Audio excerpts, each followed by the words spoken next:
भारत माता की पूरा दुनिया के गणतंत्र के मतलब बतावे, आज सिखावे वाला हाजीपुर के ई महान धरती के प्रणाम करत हते।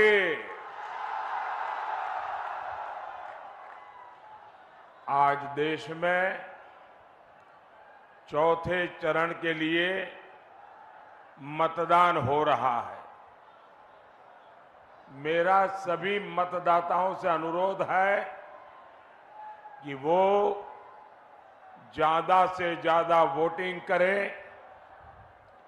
ये चुनाव लोकतंत्र के एक महापर्व होता है और ज्यादा मतदान इसकी शोभा और बढ़ा देता है और आपका एक एक वोट ये हमारे लोकतंत्र का गहना बन जाता है।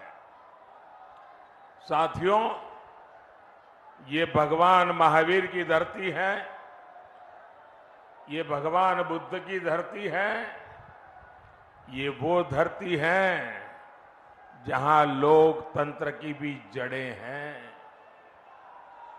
और ये वो धरती है वहां रामचौरा मंदिर भी है और मान्यता है कि यहां हमारे प्रभु श्री राम के चरण पड़े थे। इसलिए हाजीपुर आकर आपसे आशीर्वाद लेना मेरे लिए बहुत बड़ा सौभाग्य है। साथियों, ये पहला लोकसभा चुनाव है जब हम स्वर्गीय रामविलास पासवान जी की अनुपस्थिति में लड़ रहे हैं। रामविलास जी सामाजिक न्याय के सच्चे साधक थे और हाजीपुर के प्रति उनका लगाव, हाजीपुर के प्रति उनका समर्पण ये हमेशा हमेशा याद रहेगा। हाजीपुर के लिए, उनके सपनों को पूरा करने के लिए हम सब संकल्पबद्ध हैं। साथियों, 4 जून बहुत दूर नहीं है। 4 जून को सुबह के इस समय सबकी नजर टीवी पर होगी, रेडियो पर होगी, सोशल मीडिया खंगालते होंगे और आप जो आशीर्वाद दे रहे हैं वो 4 जून को एक के बाद एक भाजपा एनडीए के विजय की ओर आगे बढ़ता जाएगा। और चुनाव के परिणाम क्या कहेंगे? चुनाव के परिणाम क्या कहेंगे? फिर एक बार, फिर एक बार, फिर एक बार एनडीए को दिया आपका वोट केंद्र में मोदी की मजबूत सरकार बनाएगा। आरजेडी, कांग्रेस या इंडिया अलायंस को तो अगर किसी ने गलती से भी बटन दबा दिया ना तो उसका वोट तो बेकार जाना जाना तय है। और बिहार के लोग तो समझदार है, वो बेकार जाने वाली चीज कभी करते ही नहीं है और इसलिए अपना वोट सरकार बनाने के लिए दीजिए, देश बनाने के लिए दीजिए, आपके भविष्य के लिए, आपके बच्चों के उज्जवल भविष्य के लिए दीजिए। आपका वोट एनडीए को दीजिए। साथियों, बिहार के लोगों के सामर्थ्य और बिहार के लोगों की समझदारी का मैं बहुत सम्मान करता हूं, लेकिन मुझे ये देखकर दुख भी होता है कि सामाजिक न्याय के नाम पर लालटेन वालों ने बिहार में कितनी अंधेर गर्दी फैलाई। इन लोगों ने बिहार के लोगों को गरीब और अभाव में धकेल दिया, जंगल राज दिया। इन लोगों ने सबको बर्बाद किया और खुद अपने आलीशान महल खड़े कर दिए।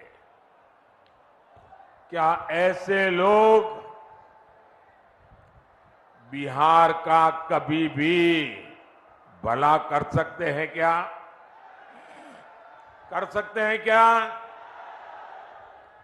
आरजेडी कांग्रेस में बिहार को आगे बढ़ाने की इच्छा शक्ति ही नहीं है। वे तो सोच रहे हैं अभी जितना समय बचा है, खुद का जितना लूट सके लूट ले। वो अपने बच्चों को सेट करने में लगे हैं, उनको आपके बच्चों की परवाह नहीं है। आप लोग यहां एक कहावत कहते हैं ना निमन गीतिया गाइब, ना मड़वा में जाइब। आरजेडी कांग्रेस का हाल यही है। ये लोग विकास के कार्यों से भागते हैं क्योंकि उसमें मेहनत लगती है, खुद को खपाना होता है। इन लोगों के नकारे पन्ने बिहार के कई अमूल्य दशक बर्बाद किए हैं। ऐसे लोगों से हमें बिहार को बचाकर रखना है। भाई और बहनों, आरजेडी हो, कांग्रेस हो, इन दोनों पार्टियों ने अब तुष्टीकरण को अपना सबसे बड़ा राजनीतिक हथियार बनाया है। आजकल आप देखते होंगे इंडी अलायंस का हर दल राम मंदिर के लिए बद्दी बद्दी बातें कर रहा है। राम मंदिर को गाली देकर, उसका बहिष्कार करके ये आपको चिढ़ा रहे हैं। क्या ऐसे लोगों को आप माफ करेंगे क्या?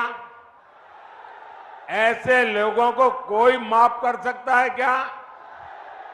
साथियों, आरजेडी कांग्रेस की प्राथमिकता आप लोग नहीं है, बल्कि उनका अपना वोट बैंक ही है।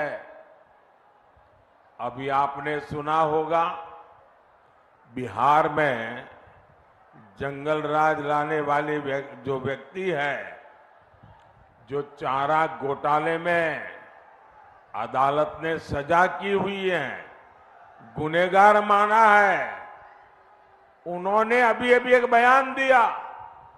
उन्होंने कहा कि मुसलमानों को आरक्षण दिया जाना चाहिए, और वो भी पूरा का पूरा, यानी दलितों, पिछड़ों, आदिवासियों को मिलने वाला पूरा आरक्षण ये अब सिर्फ मुसलमानों को देना चाहते हैं। भाइयों बहनों, मैं भी आप ही तरह अति पिछड़े समाज से आता हूं। मैं जानता हूं ऐसा सुनकर के उनकी बेचैनी कितनी बढ़ जाती है। उनको लगता है हमारा तो भविष्य डूब जाएगा। हमारे दलित भाई बहन, हमारे आदिवासी भाई बहन, हमारे पिछड़े, हमारे अति पिछड़े अगर धर्म के आधार पर आरक्षण के नाम पर उनको बाबा साहब ने जो अधिकार दिया है, संविधान ने जो अधिकार दिया है, वो अगर लूट लिया जाएगा तो इनकी तो आने वाली सारी पीढ़ियां बर्बाद हो जाएगी। लेकिन हम इन्हें न बाबा साहब की परवाह है, न इन्हें संविधान की परवाह है। क्या बिहार का दलित हो, पिछड़ा हो, आदिवासी हो, ये हमारे समाज के लोग अपना हक आरजेडी कांग्रेस वालों को छीनने देंगे क्या? छीनने देंगे क्या? और मैं आपको गारंटी देता हूं, जब तक मोदी जिंदा है,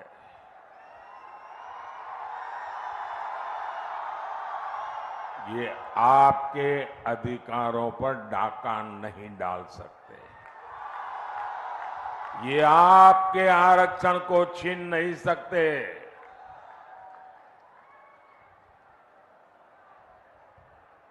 वो समझ लें, वो वक्त चला गया कि आपने महिलाओं को मिलने वाले आरक्षण के कागज फाड़ दिए थे। आगे अगर ऐसी कोई कोशिश करेंगे तो लेने के देने पड़ जाएंगे। साथियों, ये बीजेपी है, एनडीए है, जो सामाजिक न्याय की पहरेदार है। आज देश में एससी, एसटी, ओबीसी के सबसे अधिक एमपी, सबसे अधिक एमएलए ये बीजेपी और एनडीए के हैं। केंद्रीय मंत्रिमंडल में 60% मंत्री इन्हीं वर्गों के हैं। इतना ही नहीं, 2014 में जब हमारी सरकार बनी तो हमने एक दलित बेटे रामनाथ कोविंद जी को राष्ट्रपति बनाया और अब आदिवासी समाज की बेटी द्रौपदी मुर्मू जी हमारे देश की राष्ट्रपति के नाते मार्गदर्शन कर रही। ये होती है भागीदारी, ये होता है सबका साथ सबका विकास का मंत्र। भाइयों और बहनों, कांग्रेस आरजेडी ने मिलकर बिहार की अनेक पीढ़ियों को, उनके सपनों को तबाह किया है। और आज जब यहां इतनी बड़ी मात्रा में माताएं बहनें आशीर्वाद देने आई है, 40 साल से लटका हुआ एक मामला आरजेडी वालों ने पार्लियामेंट में जिन कागजों को छीन करके फाड़ दिया था, वो मामला था इस देश की माताओं बहनों को पार्लियामेंट में, असेंबली में अधिकार देने का।